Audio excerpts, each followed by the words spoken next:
Chapter 5. Call that summer I happened to be in Krasnoyarsk on business. I promptly resolved all important matters and went to visit my aunt on my father's side.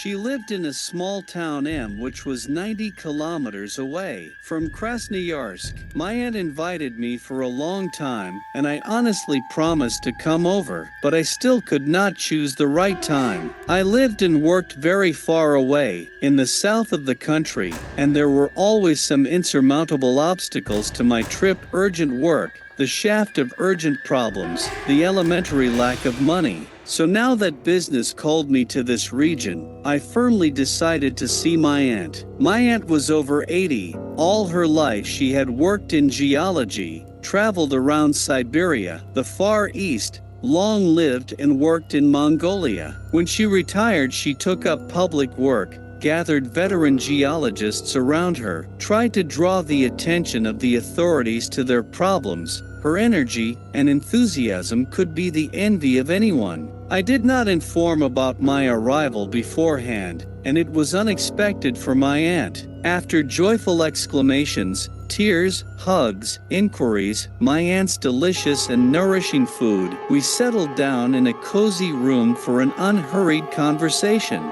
My aunt liked to talk. At first she asked me about my life, then she began to tell me everything herself, unnoticeably deepening into the memories of the work, travels, and time spent in the geological expeditions. My aunt was remembering with great interest the interesting moments from the distant past, which had happened with her or her friends, and I was listening half-heartedly. I was tired from the road, and I was thirsty from the warmth of the satiety and the unceasing babbling of my aunt's speeches. I felt sorry for the man. He had not recovered since the accident and remained strange for life. I heard the aunt's words through the slumber, but I could not help reacting to them. The thing is that since childhood I am partial to stories about the incomprehensible and mysterious. Read books and magazine articles online. I have several favorite sites on the subject, especially attract me stories that cannot be explained.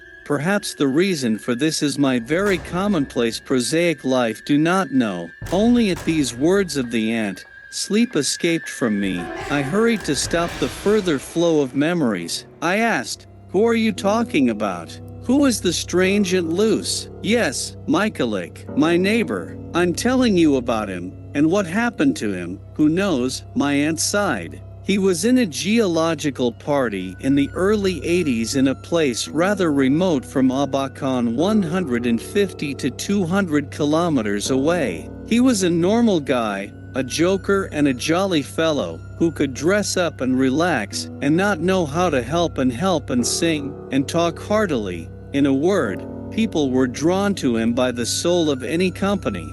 But after that trip he was changed, and he came back a completely different person with no brain damage, but he kept silent more and more. He broke off all his friendships and almost stopped talking to people. He withdrew into himself, and then he drank too much and never told anybody why all these changes happened to him. People who worked with him in that party said that nothing happened to him a few days before the end of the shift, and nobody understood why everything was okay. He was visiting normally, nothing strange and so on. He is a lonely man. He is 5 years older than me, but he is still a sturdy old Siberian. He's a real old man, Auntie. How can I see him? Maybe you could arrange your meeting?" I nodded my interest. "I'll try to introduce you. Last year Mihailovich started coming to my place. He'll come and have tea and talk a bit, but usually we sit in silence. I knit.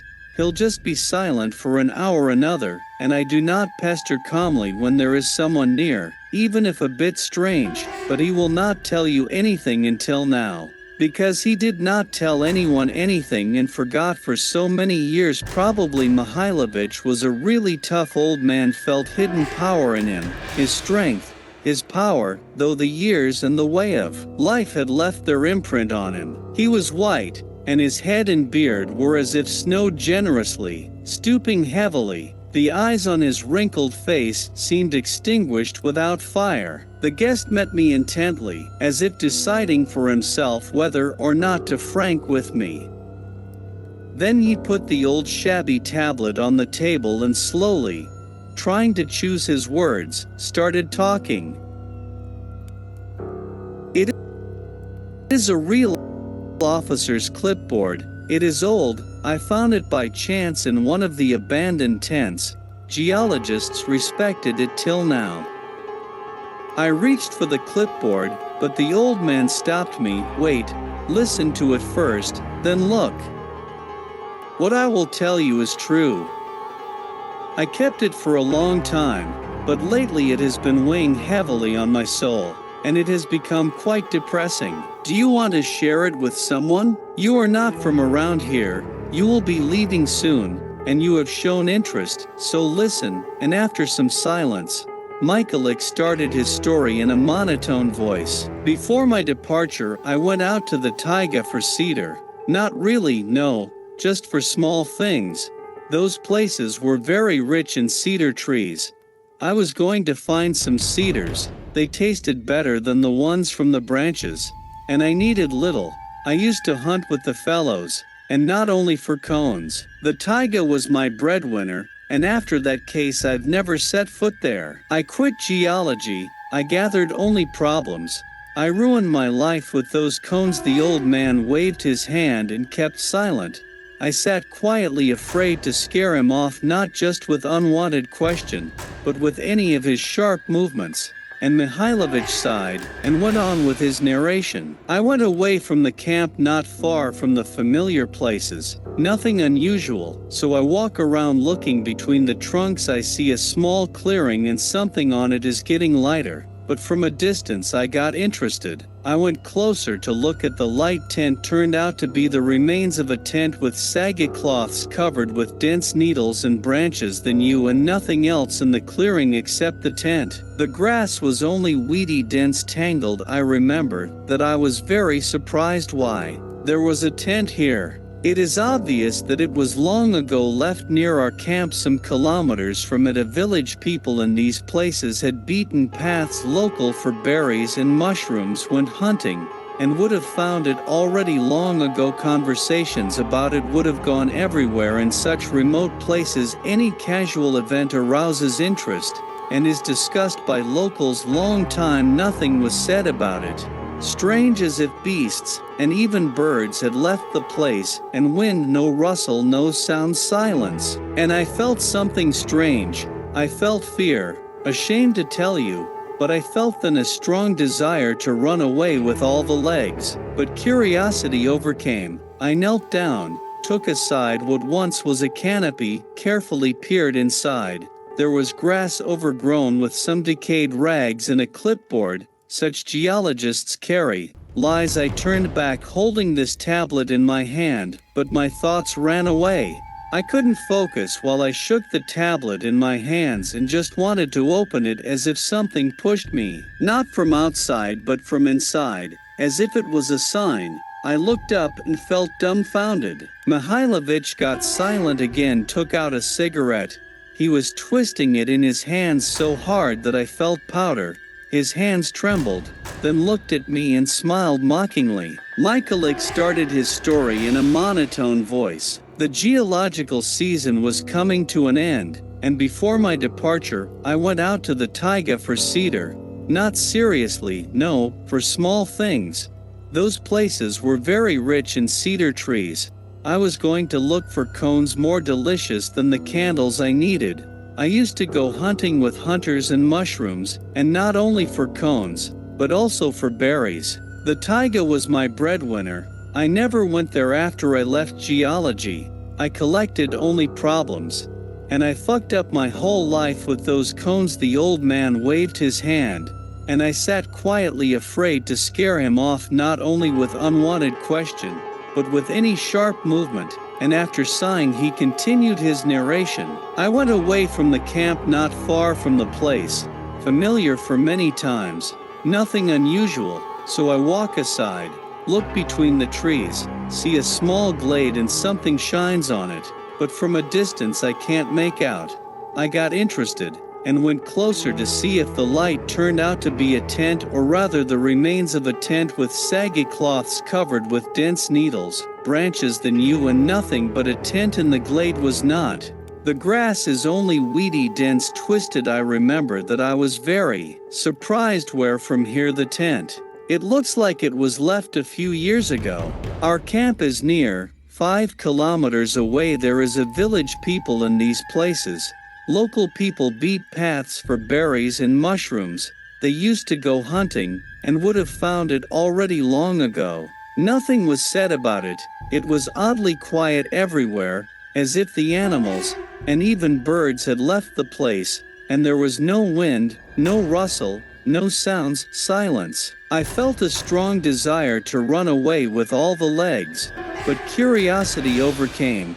I knelt down, took aside what was once a canopy, carefully peered inside. There was also grass overgrown with some decayed rags and a tablet. Such geologists carry lies. I turned back holding the tablet in my hand, and my thoughts ran away. I could not focus while I shook the tablet in my hands and just wanted to open it, as if something pushed me, not from outside but from inside, as if it was a sign. I looked up and felt dumbfounded.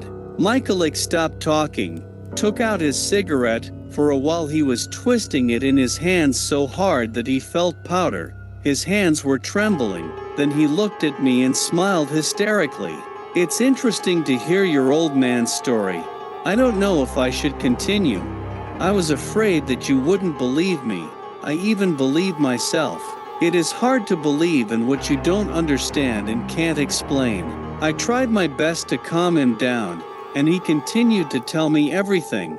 So I looked up in front of the tent next to me where the grass was growing. There was a small scorched rectangle with black ash pile in the center, and the smoke seemed to move. It was like a fire was burning here not long ago, and then they put it out. I could even smell it, and a little further from that side of the improvised fireplace 2 figures, sitting hunched over, leaning against each other, wearing strange clothes that looked like hooded cloaks. The hoods pulled so low that they covered their faces. Just a while ago there was no one, and here you are, an extinguished campfire, and they seem to be snuggled up by the fire. They pay no attention to me. God help me. It was not a dream. Every time I remember it, it creeps me out. Mihailovich crossed himself and took his cigarette again, capturing his stories. I could not stand it. Mihailovich, what happened next? I froze. Knees trembling in the head again, as if some kind of a fog. I could not think about anything.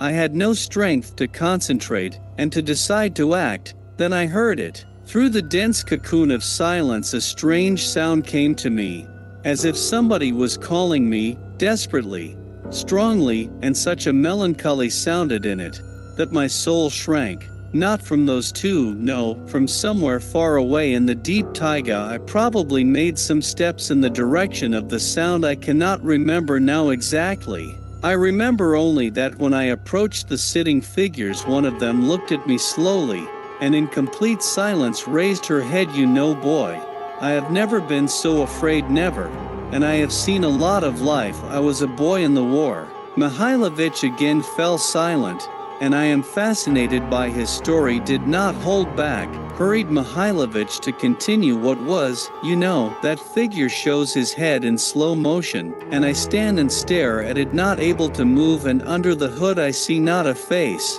but a skull, dark brown, all in thin cracks. In some places there are scraps of decayed skin, and the eye sockets are empty. The darkness in them splashes, and as if looking at me, no skull, and that darkness and burns with cold, hypnotizes. In my head as if a quiet whisper sounds, do not go, do not go. The old man interrupted again, quickly looked at me. You think I'm lying. You think that I drank a gram before the trip. I'm telling you the truth. It was with me. I was seized by the excitement of what I heard, and then what happened next I do not remember. I think I yelled. I remember that I ran and fell and ran again. I came to my senses not far from the camp. I was shaking. I was holding a clipboard, I sat down under a sprawling bush and had a smoke, calmed down, and then I went to my room. So you were telling about your find. You told about the clipboard. There were no documents and valuable things in it, nothing but a stubbed pencil and an old notepad. I meant the tent, the figures around it, the skeleton and the call. And why did you ask in a mundane voice, Mihailovich, to put me in an asylum? Those times were different from the present materialistic age, and you never wondered, if not immediately or later, whose tent it was, whose notebook it was, and who was sitting by the fire. Michaelik looked at me indifferently. You see, I was indifferent to everything, to friends and work and life itself, as if something had affected me in that clearing, which I do not know, I cannot understand or explain, and did not try to be honest about what happened. Told only you. Now, he nodded towards the tablet lying on the table. If you want, take it for yourself. I do not need it. There is a notebook inside. It has something like a diary, a short chronology of events, and the date stands. The record is made in November 72, the past time. We did not touch tea or ants pies. Michaelik refused to take the hotels with us too. I walked the old man to the gate, and after saying goodbye he paused. Thank you, man, for listening, but don't tell Lucy anything. I was silent at once, and now there was no need for her to know. I still dream about that call. It torments me. It torments me. As if I lost something important, as if I missed something, if I did not respond to his call, or maybe I refused to help someone. I do not know. I spent my life in sadness and emptiness, and that was how it was. With pains I took apart its content. There were just few pages in the notebook, scribbled in oblique, little understandable handwriting. Some places were lost, but I failed to recover it. I corrected the text a bit, joined different paragraphs, put dead lines where the lines were chosen by the author or irrevocably lost because of the humidity of time. I put a dash in it. November 13th, 72nd year, 1315. Good thing I had a notebook and a pencil in my clipboard. I must record what happened on paper in order to understand later, in order not to miss details. My companions and I set out into the taiga at dawn, went hunting, followed a proven route, got to the spot, set up the tent, made a place for the fire, and I had the lot to cook dinner. The men took their guns and went to have a look around. 20 minutes later, I did not time it exactly, I do not know, a shot rang out a few times. I rushed to the sound, and not far from our location found Mitya and Oleg. They were sitting on the ground, guns were lying around, no one around. I quickly inspected them. I did not find any visible damage, and they did not respond to me. Who had shot? At whom? What had happened? All my questions went unanswered. I pushed and shook my comrades, but they continued to stare at me senselessly. Their eyes were empty, maybe from the painful shock, and a thin trickle of sticky saliva dangled from Mitya's mangled mouth. An hour later, all my attempts to bring my companions to consciousness failed. In vain I slapped their cheeks, tried to shout at them, but neither Mitya nor Oleg reacted in any way. I cannot understand what happened to them. Maybe it was the shock of fright. It got dark. I will have to spend the night here. I continue to maintain the fire. Now I will heat up some stew. I have to force myself to eat. Try to feed my comrades. Later, nothing worked. They are not responding to anything. During the time I was fiddling with lunch, nothing has changed. It's terrible. Their eyes still express nothing. I shine a flashlight, no reaction to the light. What happened to their eyes? Both irises, pupils, and whites are now one deaf black color. I do not understand. Mitya and Oleg are sitting near the fire. I cannot get rid of the unpleasant feeling that they are looking at me all the time, looking, no, not them. Someone or something is looking at me with their eyes. Now I take out the tent coats and put a hood on them to hide their faces. In the morning we go back. I just need to get through the night. Everywhere so quiet, no sound or rustle. Strangely, I only now realize that during our stay in this place I heard no birds, no squirrels or other animals, no noises. Later in the night, I cannot sleep. The fire is almost out. I do not know what is going on. My comrades are still sitting by the fire. They have not changed their posture, and they are still sitting leaning against each other. I have all kinds of devil in my head. Maybe they are not. Maybe they are not men. I hear strange sounds, an indecipherable crying out in a hoarse, pathetic clucking. It stops, but after a while it comes again, loud and clear, very eerie. What kind of a cry is that? Where is it coming from? I feel that somebody's pain and suffering, a cry for help, like somebody calling me, come at once. This sound draws me in. It is impossible to resist. It's dawn. I decided to go see. I'll take the gun with me, leave my notebook and a pad in the tent, comrades and stirring, maybe dozing off to look under the pulled up hoods. And now I just peek that they're ahead, a little walk in the direction of the persistent sound. When I come back we'll be out of this strange place. He disappeared in the taiga. We searched for him soon after you left, but I found a note from him in the mailbox. He asked me to tell you that he hears the call all the time now, that he no longer wants to resist it, that he should have listened to it long ago, and that you will understand it. I almost repeated word for word. The note was short, just a few lines. More horror stories to come. Subscribe to the channel and click the bell not to miss new videos.